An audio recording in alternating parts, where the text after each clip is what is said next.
Assalamualaikum warahmatullahi wabarakatuh. Kembali berjumpa dengan NK4 Channel dalam tutorial e-learning madrasah. Pada kesempatan kali ini saya akan menjelaskan bentuk-bentuk evaluasi atau ujian ataupun penugasan dalam e-learning madrasah. Pertama, kita masuk melalui akun kita sendiri.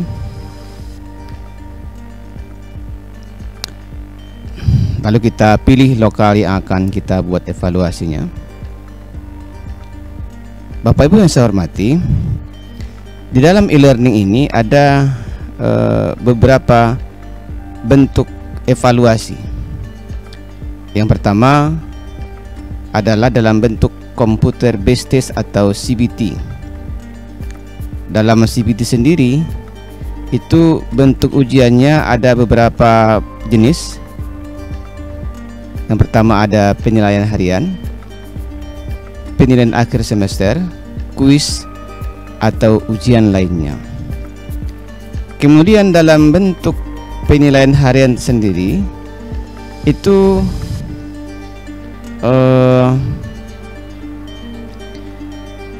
di saat kita membuat soal, maka kita akan diarahkan dengan berbagai bentuk juga. Ada dalam bentuk pilihan ganda atau multiple choice, ada true false atau salah benar, menjodohkan atau matching, short answer atau jawaban singkat, ataupun essay. Nah, jadi itu dalam bentuk CBT. Kemudian dalam bentuk pengetahuan lain, misalnya ada penilaian pengetahuan atau KE3.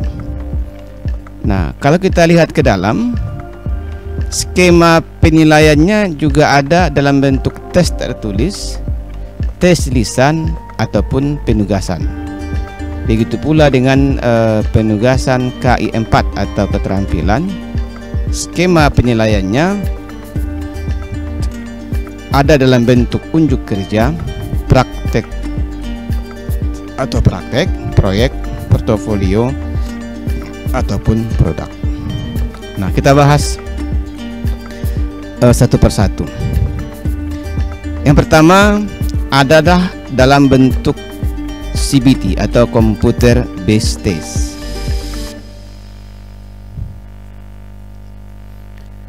Nah, ketika kita membuat dalam bentuk ujian CBT, kita pilih tambah ujian. Kemudian lalu kita klik atau kita pilih apakah penilaian harian, pas, kuis atau ujian lainnya. Lalu kita misalnya pilih penilaian harian. Kemudian kita memilih kompetensi dasar. Ini KD yang sudah kita masukkan sebelumnya, dan artinya setiap KD yang telah kita masukkan dalam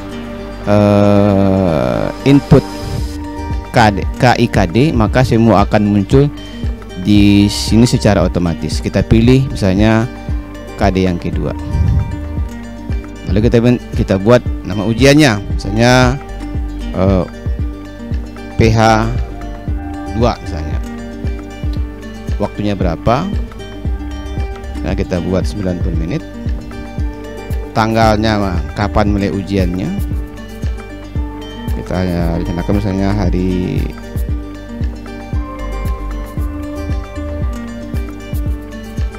Selasa misalnya, mulainya jam 10 sampai jam 11 misalnya.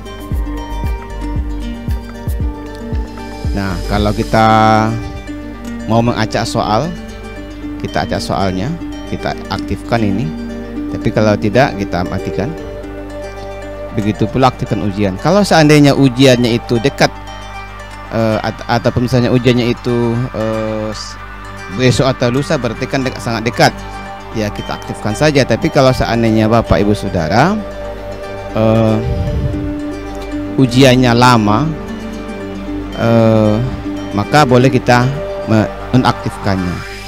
Namun demikian Bapak Ibu, sebenarnya aktivasi ujian ini ada dalam kalender kita. Artinya kalau kita lupa, tentu kita lihat kalender kita masing-masing sehingga nanti kita akan ingat kapan kita akan ujian.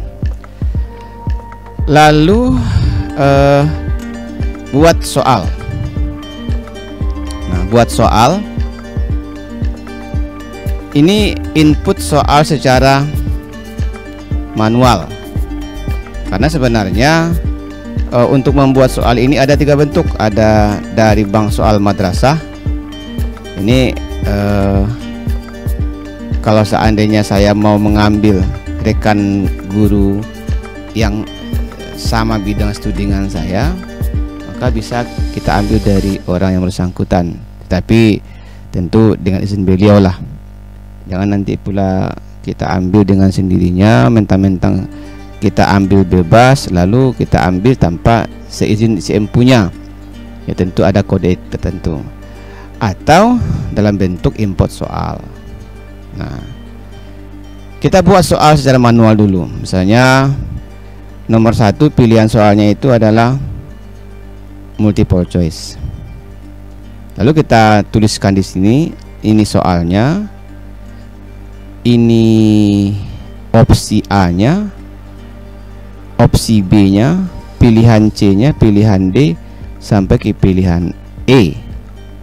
Kemudian ada kunci. Ini kita buat kunci jawabannya. Dan jangan lupa nanti kita terkejut di akhir penilaian. Misalnya soal 5 ternyata bobot nilai masing-masingnya itu kita bikin 10, tentu otomatis paling tinggi 50. Jadi kita harus membagi itu. Kalau esainya kalau ABC-nya 50, berarti masing-masing bobot nilai satu soal itu adalah 2. Sehingga nanti 50 dikali 2 menjadi 100. Nah, tapi kalau seandainya pilihannya true false, lalu kita bikinnya soalnya. Kita di sini bikin pernyataan apakah jawabannya benar apa salah. Kita klik ini jawaban benar salah, juga dengan mencantumkan bobotnya. Kemudian kalau dia menjodohkan dalam bentuk matching atau menjodohkan, kita bikin soalnya, lalu kita bikin jawabannya. Dan juga jangan lupa membuat bobotnya. Nah, kalau dia dalam bentuk short answer atau jawaban singkat, maka jawabannya soalnya di sini letaknya, kemudian kita jawaban di sini. Kalau dia jawaban singkat, jadi silakan masukkan jawaban dari soal esai. Sistem akan mengoreksi tingkat ketepatan jawaban menggunakan algoritma string matching. Dan jangan lupa bobotnya juga. Kemudian kalau dalam bentuk esai misalnya, ini soalnya, tentu jawabannya akan dibuat oleh siswa. Namun Bapak Ibu guru yang saya hormati, yang terpenting adalah bahwa untuk CBT ini siswa hanya dapat mengerjakan soal pada sistem. Artinya kalau jawabannya esai atau short answer atau esai tadi misalnya, siswa harus menjawab di sistem. Tidak bisa siswa menjawabnya di dalam bentuk kertas atau tulisan. Nah, karena dalam sistem itu sudah disediakan blanko atau form di mana siswa bisa menjawab pertanyaan yang tersebut dalam aplikasi ini. Saya contohkan misalnya, saya mengambil dari bank soal yang ada di dalam laptop saya ini misalnya. Ini ada dalam bentuk Excel. Oh ya Bapak Ibu, jadi saya lupa dulu. Kalau memang kita akan menginput soal dalam bentuk file, tentu kita download dulu templatenya. Maka dia akan muncul seperti ini Bapak Ibu yang saya hormati. Ya, ini bentuk templatenya. Mungkin Bapak Ibu sudah familiar dengan bentuk ini, cuma sekedar mengingatkan saja. Ini adalah nomor soal, kemudian soal, tapi nomor soal ini nanti bisa kita rubah dalam sistem. Artinya kalau misalnya soalnya tertulis nomor 10, kita mau bikin nomor 12, bisa kita edit. Soal opsi A, opsi B, opsi C, opsi D, E, dan jawaban. Nah, saya cobakan misalnya soal yang telah saya buat. Kita import soal, lalu muncullah jawaban seperti ini, atau muncullah form seperti ini. Tanggalnya, nah namanya, soalnya 7 soal, tanggal, dan token.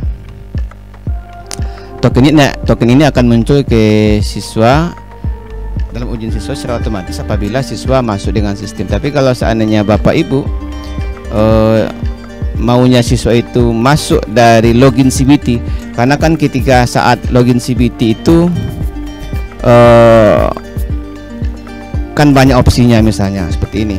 Nah, ketika nanti siswa mau login ujian CBT, maka mereka bisa langsung login kamera ini, masukkan NISN-nya, masukkan passwordnya, dan masukkan token. Dan token ini dikirim oleh guru yang bersangkutan. Nah, Bapak Ibu, untuk melihat soal yang kita buat, lalu kita pilih simulasi ujian.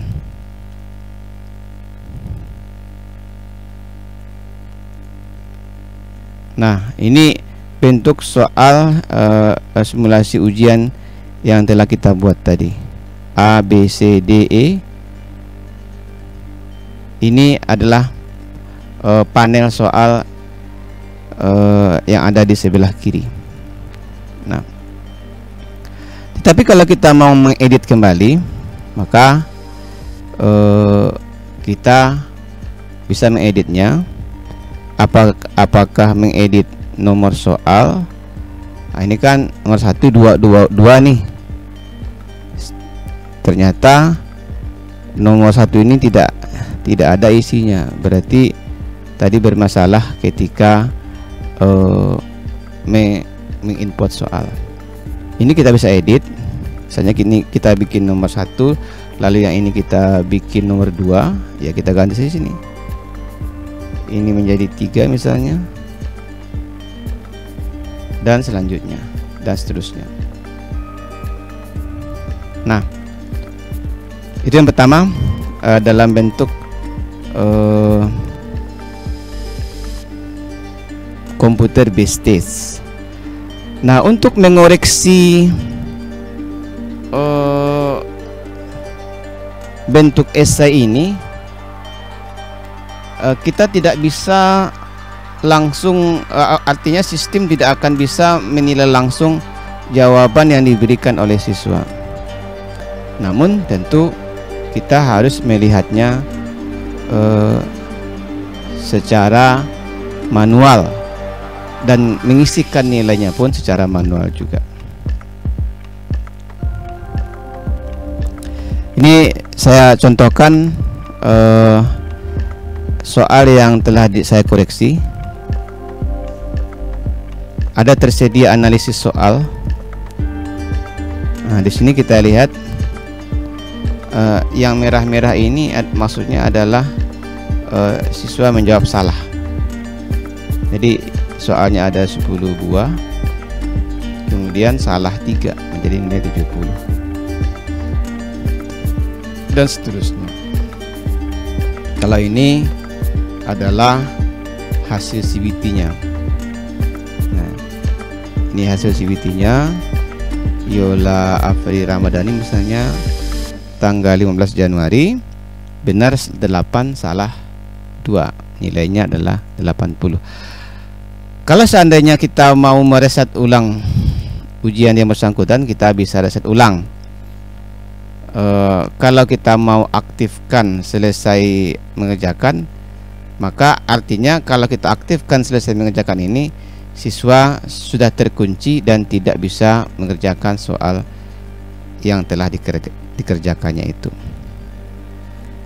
Nah, sampai di sini Bapak Ibu tentang penilaian CBT, dan nanti kita akan jumpa kembali dalam bentuk penilaian KI 3 dan KI 4.